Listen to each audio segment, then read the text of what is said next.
నమస్కారం ఘంటారావానికి స్వాగతం. ముందుగా ప్రధాన అంశాలు. హైదరాబాద్ కోఠీలో ఏటీఎం వద్ద కాల్పుల కేసులో పురోగతి. ఉత్తరప్రదేశ్లో 2 నిందితులను అరెస్టు చేసిన పోలీసులు.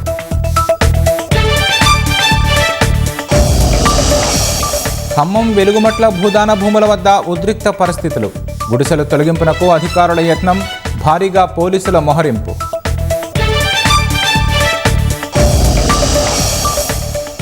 నిజామాబాద్ జిల్లా గన్నారంలో వీధి కుక్కల స్వైర విహారం. 15 గొర్రెల మృత్యువాత, 2 లక్షల మేర ఆస్తి నష్టం.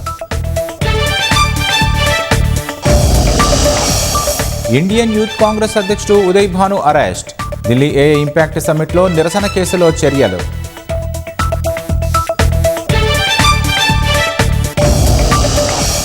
కరేబియన్ సముద్రంలో డ్రగ్స్ నౌకను ధ్వంసం చేసిన అమెరికా. 3 ఉగ్రవాదులు హతమైనట్లు ప్రకటన.